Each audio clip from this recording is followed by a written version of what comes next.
Today we're going to talk about building a samurai bodyguard type character in Legend of the Five Rings RPG.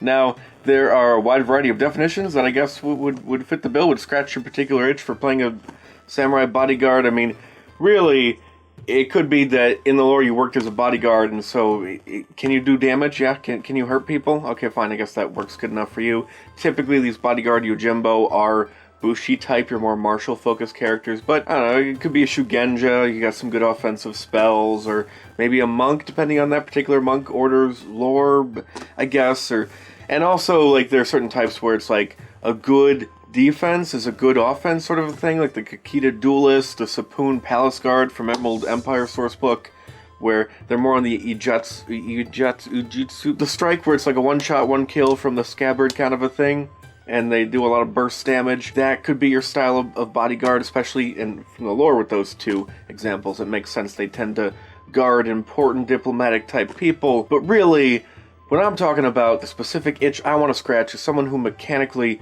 protects, guards other people. And to do so using their martial skill and tactical knowledge. Basically any Bushi type character can do this, whether a hybrid or otherwise. Some have a harder time doing this than others, some have a much easier time doing this than others, and have some unique school ability stuff or whatever combination of features that make them even better at this than others, but most Bushi type you can be decent.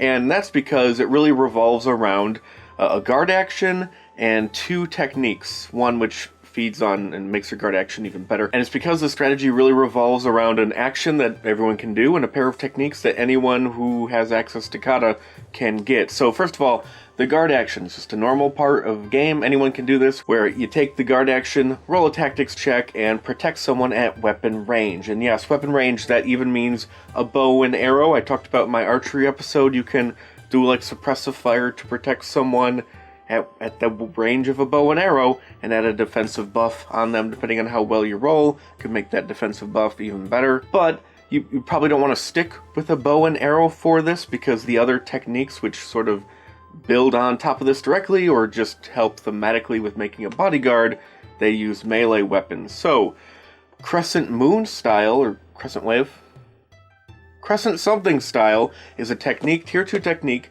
which allows you to at least have the chance of counterattacking when someone attacks the person you're guarding or yourself. Also, that might be yourself, because technically you can guard yourself as well, but that has nothing to do with being a bodyguard, so whatever. Point is, Crescent something style, you can add a bit of offense onto the guard action, which is normally defense, so it sort of makes up for the fact that you're essentially, in most cases, trading your attack action for guarding. So, yeah, best of both worlds ish, give or take. Now, positioning is very important. You have to be at weapon range to guard someone, and also you have to be at weapon range to attack the person with the counter attack that attacked the person you're guarding. So you have to stay close to your person that you're guarding. Ideally, you have a long range melee weapon, which is one of the reasons you probably want to have a spear or other polearm type. It's far easier to be at weapon range to guard or counterattack or whatever else with this. Plus, they're just really awesome. I think they're way better. Katanas are overrated, fight me.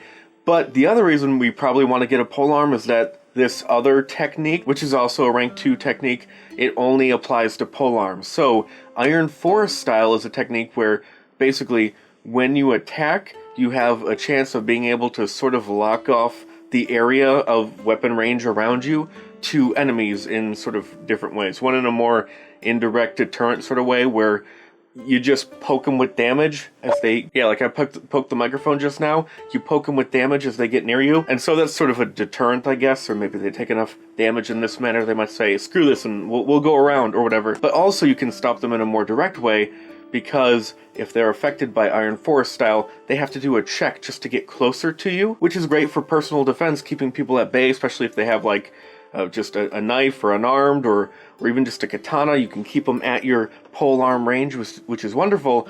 But for the purposes of this whole bodyguard thing, it's more about a you shall not pass sort of situation, especially if you put yourself in like a narrowish hallway or doorway, which is ideally no wider than double weapon range, but also slightly less ideal, in between trees or other terrain, in between a wall and a table, you stand there and sort of maximize the difficult areas or impassable areas to whatever. Use your movement to strategically be in the best place possible to protect your team. And it's also sort of cool because with these techniques, you're adding either an offensive aspect onto the more defensive guard action, or you're adding a more sort of defensive crowd control terrain management onto the offensive attack. So whether you're protecting or attacking, you have a little bit of the other thing on top of it. It's just two really great tools in your guarding toolbox, and when you get both of them, you really feel like a classic bodyguard kind of character. You always have some way of bodyguarding in a great, awesome, unique way, depending on the situation. And so really, anyone who can get these, sooner the better, but even if you have to wait till school rank 2, you can still be a pretty solid bodyguard. Use your guard action, have decent tactics, try and get a spear early on, which not all schools can do. Maybe pick a school where you get one of these two techniques, either at creation or maybe as part of your rank 1 curriculum, so you can get it after the first session. You should probably have enough points for that, right? But there are some schools which really go far and above beyond that. They have great school abilities that mesh with this, or a great add-on to this, or they get both at the end of the first session. And so let's go over a few schools that I think really stand out with this style of bodyguard. First of all, from Crab Clan, Haruma Scout, which their school ability, it's just borderline broken, where basically you can, if you're smart about it and pick the right stances, you can get the benefit of 2 different stances. After your attack resolves, you can switch stances to another one, so as long as that second one is like air or earth, or I forget what void does, I think air or earth, which will be defensive throughout the rest of the round, well then whatever you pick as your first stance, you'll get the benefits of that. Like water, you move around, or you could do other stuff, but typically you'd probably use it to move around a little extra and also do an attack action. So water stance, move more, get into the best position for you to then do your attack action. And on that attack action, you activate, if you roll well enough, Iron Forest style to do the whole you shall not pass thing.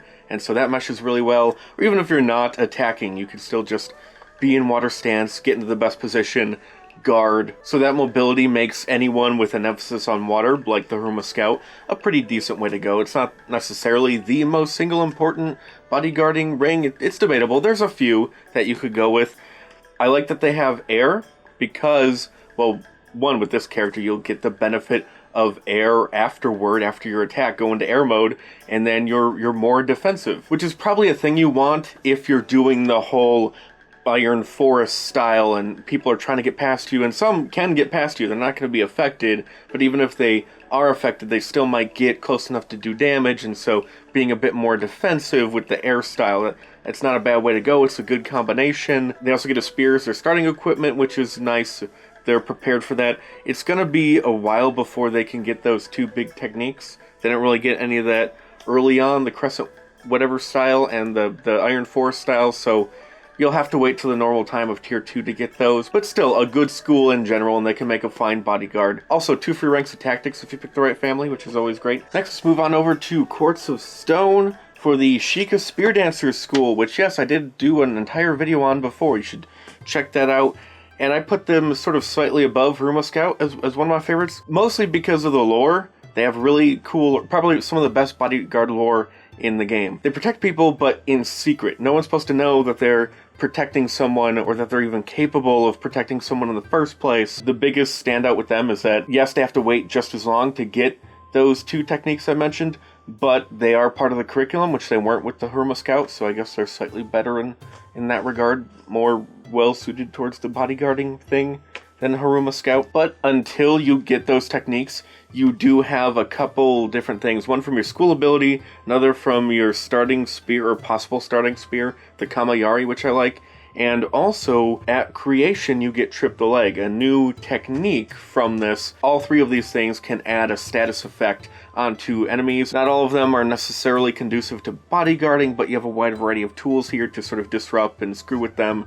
So it's just kind of fun gameplay along the way until you really start to get the big bodyguard talents at rank 2. I do like the emphasis on air though, because when you're in air stance, you're more defensive, so you can guard someone, and also you're being protected with air. So You have to choose between guarding yourself in some circumstances. It's hard to guard people if you're unconscious, right? So sometimes you have to guard yourself at the right moment. Well, if you're in air stance, you're just naturally more defensive, harder to hit, and you can guard someone else. That's kind of nice, but it's not that big a deal. But as far as bodyguards go, there are definitely some better options. Let's move on over to Shadowlands for a weird one. This is the one that will be the perfect bodyguard for someone, but not necessarily the best bodyguard, just the best bodyguard for what you want to do, a specific way of bodyguarding. I actually talked about a Star Wars character that was like this, the Protector. So they protect someone, but also they heal them when the protection kind of fails. With their school ability, they heal people better. And also helping with that, big emphasis on water. In fact, yeah, they automatically get a 3 in water, because Lion Clan gives you a rank in water, and they get 1 here. So 3 in water. Why is that good? Because, well, that helps you with the first aid action and provide treatment action, which are special uses of the medicine skill. So heal someone with first aid in combat, and also afterward you can provide treatment, which has like an area of effect component to it as well. And helping us with the actual bodyguard aspect, we get Crescent Moon Style at creation. Crescent Moon, it's Moon Style, not Wave Style. We get Moon Style, Crescent Moon Style at creation, or at least we can. We also can pick one of 2 other striking as blank techniques, which this is not even a fair contest. Obviously take Crescent Moon Style at creation instead of waiting sessions in before you can take it normally. It's obviously. You have to wait a while for Iron Forest Style, but you get a free rank in Tactics from Lion Clan, so you'll be decent enough with that. You'll be fine with Crescent Moon Style for a while alongside your healing. So keep people protected, bodyguarded, and then if they take some damage, instead of using your action to guard them, just heal them or continue to guard them. It depends on the situation. But yeah, a really specific bodyguard kind of character that people are really going to gravitate towards. Let's move back to the core book and start to look at the big boys, the ones that really stand out as some of the best bodyguards in the game. And also, I probably should mention, I don't have Path of Waves. I hear there's a shield guy in Path of Waves. I don't know if that even exists. Or can he throw out a shield to protect people? If he does exist, it would make sense that he would be able to. So, I don't know. I can't speak on him. Go read that book. We'll tackle it eventually.